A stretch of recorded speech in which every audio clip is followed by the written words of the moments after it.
Penguin Random House Audio presents It Gets Better, Except When It Gets Worse, and Other Unsolicited Truths I Wish Someone Had Told Me. This is the author, Nicole Maines.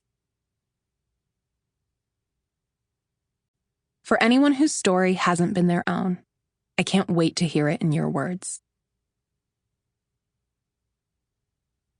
I was back. I was someone and I didn't know who, but I felt like I was getting the hang of my strange new form. And then I fell. Garnet, Steven Universe. Chapter 1. I came out as trans when I was 3 years old. Obviously, I didn't come out, but I told my parents that I was a girl with the few words I knew. It would be an understatement to say that this came as a surprise to my parents, and not a particularly welcome one, as up until this point, they believed me to be their son. Our whole collective coming-to-terms process was documented expertly and minutely by the journalist Amy Ellis Nutt in her 2015 book, Becoming Nicole, The Transformation of an American Family, which is basically what I just told you, only italicized. The story in Becoming Nicole is warm. It's almost like a fairy tale.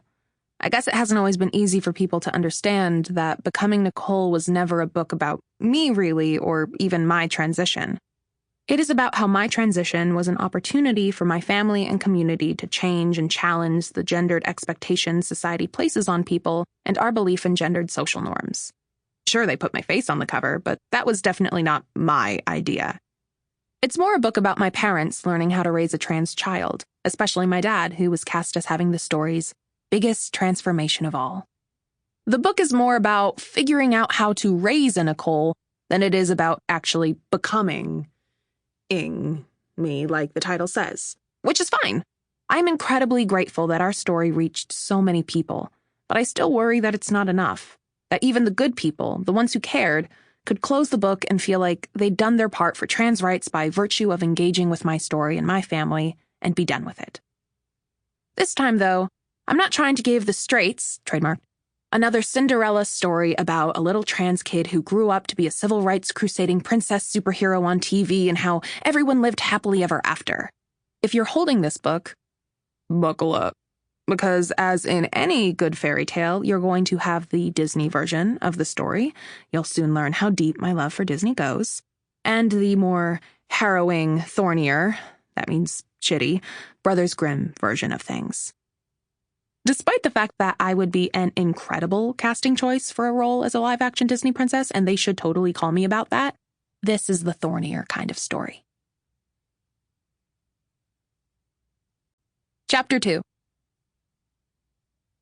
The year was 1997. 2 babies were wrapped in blue blankets. It was noonish, 12:21 p.m. for all you astrology girlies. We made Mom miss lunch. I entered this world as a pushy bitch in Gloversville, New York. I know who I am, I know what I want, and I'm going to tell you all about it. Prepare yourselves. My twin brother, Jonas, was actually supposed to be born first. But at the very last second, I said, "No, I know how to make an entrance!" And I body-checked him out of the way. You heard that right. Even when it came to being born, I, an actual fetus, pushed another fetus out of my way to get the job done. Did I care? No. I was crowning. Obviously, I don't remember it, but it sounds just like me. Anyway, this is to say that I have always been a very assertive person. Jonas was so shook he stayed in the womb for another 10 minutes stewing about it, shell-shocked. We were born identical twin boys, and I think my parents probably expected a BOGO type experience. I get it. Most people assume that being identical twins means that we're more or less the same, but identical is just the scientific term. When you think about it, the reality is actually the opposite. Maybe we were the same person at the inconceivable moment of conception, but then very soon afterward, as our very first order of business as a blastula, we became 2 different people. And we continued that way ex utero as well, finding our own ways to express our individuality. By all accounts, Jonas was a little sweetie pie of a baby, and I'll repeat, was a very assertive person. Otherwise known as a bitch, defined in the Book of Drag Race by legend herself Latrice Royale as being in total control of herself. No, for real, I was very sweet and adorable too. but I was a little tiny person with a pretty big job to do. I had to figure out how to tell everyone in my life that somehow they had gotten the wrong impression, and I was not, in fact, the little boy they thought I was. So while toddler Jonas was blissfully preoccupied with the ongoing Clone Wars in a galaxy far, far away, I was more often found in front of the TV with Mom and Barbie, practicing with our Pilates videos or gazing moodily into the mirror at bath time, anxious about what I saw there. So let's just make something crystal clear. Twins are different people. Sometimes they're even different genders from each other. Personally, I don't think there's anything odd about it at all, but biological essentialist arguments about gender are a powerful drug. If you find any biological essentialist arguments about gender just lying around, be sure not to get too close. We know this now, but back in the 20th century, they were rampant and getting passed around everywhere like a hastily rolled joint behind the bleachers. I quickly found out that it would simply blow some people's minds that someone, me, hi, I'm someone, could have a different gender identity than their identical sibling, and they'd proceed to lose their shit about it. Chapter 3. When Jonas and I were born, our family lived in the woods. Not in the woods themselves, like gnomes, but in an old house on a rural road in a very small village along the Sacandaga Lake in upstate New York.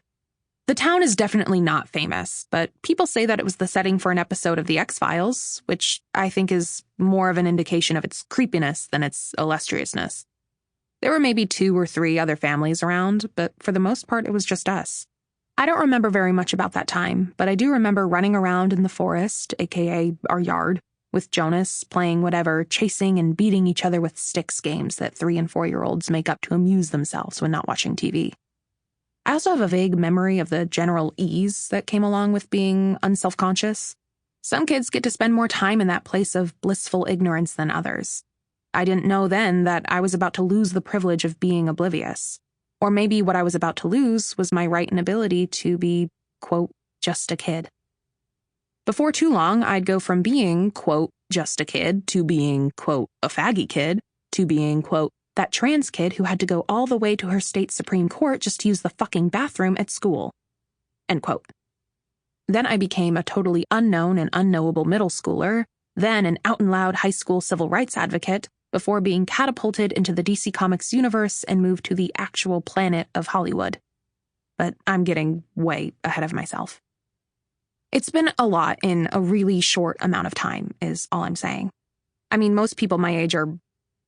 Well, I don't even know what most people my age are doing because I've been so busy the last few years not doing it. But sometimes I like to imagine that when I was super little, I ran among those big, beautiful trees and they whispered to me, "Psst, girl, you're trans, pass it on." And I was like, "What's that?" And they were like, "It's nothing. It's just your natural state and we know because we're nature. But it's going to be such a big deal for some people, you have no idea. Anyway, you know what? Forget it. Forget we said anything at all. Go back to your frolicking or whatever. Okay, bye." But by then it was too late. I knew. And just like the old sexist story from the Bible says, that little inkling of knowledge and self-awareness would be the start of a whole huge chain of events. Chapter 4. At this point, my gender identity wasn't a, quote, concern for anybody yet. I couldn't really talk, but I could certainly express myself because that's all little babies know how to do. But even when I began to acquire language, I couldn't express how it felt to be in my body. I couldn't quite put into words yet that I had a deep, nagging feeling that something wasn't right. I didn't know what it meant to be trans, or that I could be trans, or that trans was even a word, so no one had exactly told me that it was wrong to be trans either. But I had this feeling, deep in my gut, that I had an important task ahead of me. Eventually, I was going to have to learn how to speak up for myself. And here, we can just cut to the videotape because I've told this story so many times, it breaks my brain to tell it again. It's just me quoting me, quoting me. It's all in the TED Talk. I know that sounds like a joke, like, welcome to my TED Talk, but I actually did a fucking TED Talk about all this. You should totally watch it. Maybe you already did. Maybe that's why you're listening to this. But if you haven't, here it is. My well-rehearsed story about when I, a tiny toddler, found the words to tell my dad that I hated my penis and he cried. When I was 2 years old, I liked to stand in front of the oven door because That was the only reflective surface that was my height. I've always loved my Sample complete. Ready to continue?